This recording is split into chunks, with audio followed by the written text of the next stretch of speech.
বঙ্গোপসাগরে সৃষ্ট লঘুচাপের প্রভাবে কক্সবাজারে টানা 4 দিন ধরে বৃষ্টি ও সাগরে উত্তাল অবস্থা বিরাজ করছে।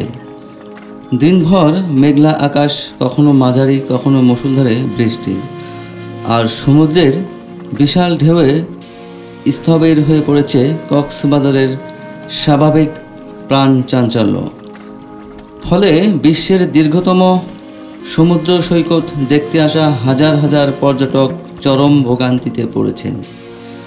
সৈকতে নামা ঝুঁকিপূর্ণ হয়ে ওঠায় এবং টানা বৃষ্টিতে অনেকেই ঘরবন্দি থাকায় পর্যটকরা আগেই হোটেল বুকিং বাতিল করে ফিরে যেতে বাধ্য হচ্ছেন। স্থানীয় ব্যবসায়ীরা পড়েছেন ক্ষতির মুখে।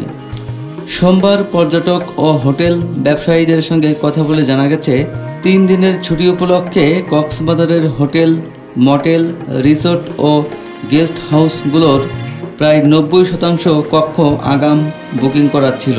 তবে বৈরী আবহাওয়ায় অনেক পর্যটকই বুকিং বাতিল করে ফিরে গেছেন। কক্সবাজার হোটেল রিসোর্ট মালিক সমিতির সাধারণ সম্পাদক মুকিম খান জানান, শহরের 5 শতাধিক হোটেল, মোটেল, রিসোর্ট ও গেস্ট হাউসের অধিকাংশ কক্ষ এখন ফাঁকা। দুপুরের মধ্যেই বড় একটি অংশের পর্যটক শহর ছেড়ে চলে গেছেন।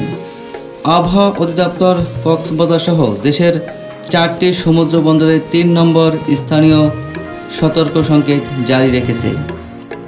পূর্বাভাসে বলা হয়েছে 9 জুলাই পর্যন্ত এই অঞ্চলে ভারী থেকে অতি ভারী বৃষ্টি হতে পারে, যা পার্বত্য এলাকায় পাহাড় ধসের আশঙ্কা তৈরি করেছে। টানা বৃষ্টিতে কক্সবাজার শহরের বিভিন্ন এলাকা ও জেলার 9 উপজেলার নিম্নাঞ্চল প্লাবিত হয়েছে। সড়কে পানি ওঠায় যান চলাচল ব্যাহত হচ্ছে। উখিয়ার রোহিঙ্গা শিবিরগুলোতে দেখা দিয়েছে জলাবদ্ধতা। কক্সবাজার আবহাওয়া কার্যালয়ের সহকারী আবহাওয়াবিদ আব্দুল হান্নান জানান, সোমবার থেকে দুপুর 3টা পর্যন্ত গত 24 ঘন্টায় 153 মিলিমিটার বৃষ্টিপাত রেকর্ড করা হয়েছে।